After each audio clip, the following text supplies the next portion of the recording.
Literally, I'm on day 3. I'm like, so are you having my egg then, or am I having yours? Okay, so Kyra, you know the deal. You've got to contribute an idea to our new society, and I want to know, what are you proposing? I think it would be really cool if same-sex couples could have babies. Like, for a few different reasons. Not necessarily just because, like, genetic babies are better or anything like that, but I feel like part of the stigma of same-sex couples comes along with, oh, it's so unnatural, like God didn't make it this way, or a natural reaction I find in like a lot of mums are always like, oh, but how are you going to have kids? Like, I want grandkids or something. I don't know. I feel like that's where a lot of the stigma comes from, and I think that would solve a lot of our problems in my mind, but I don't know if that's true. And then I guess also it's so sad how much hard work it is for same-sex couples to have children if they want to. And it's just so sad that straight couples can just have a family just like by accident almost. Yeah, I mean, sometimes I'm happy that can't happen that quickly. But I'm like, thank the Lord.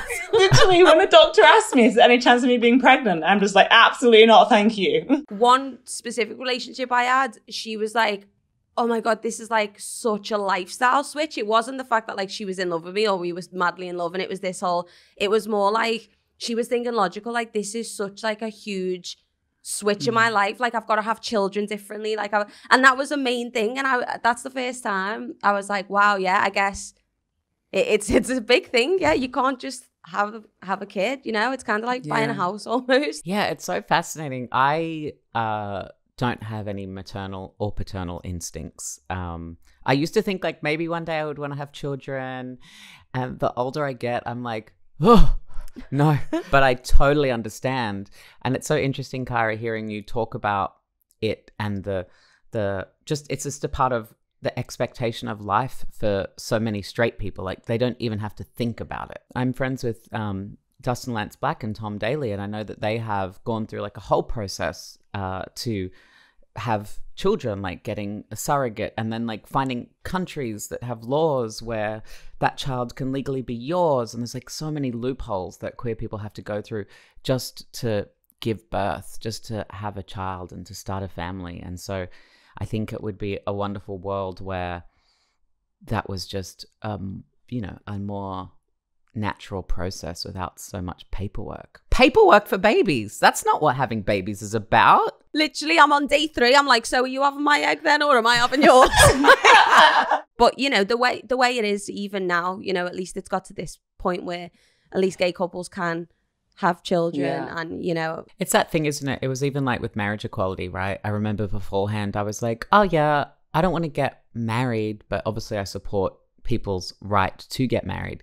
And when it happened, I remember I was living in Los Angeles when marriage equality passed, and I just was overwhelmed because I realized that like there was just parts of my life that weren't accessible to me, and I had accepted that. I had just accepted that I would never be able to get married, and I was like, okay, fine. And I thought that I was fine with that. And then when it became available, I just broke down sobbing and wept. Like I didn't even know that was coming, and I was like, oh wow, I didn't know that I had accepted less for myself as a queer person. And I think similarly with having babies, it's just like we're just like, oh yeah, this is like this giant process that we have to go through if we want to have kids one day. And I think that idea that like it could just be somehow equally accessible to us as to like straight people, that would be so beautiful. Although maybe it's not necessarily like something you would want to do, or loads of gay people might not want to do.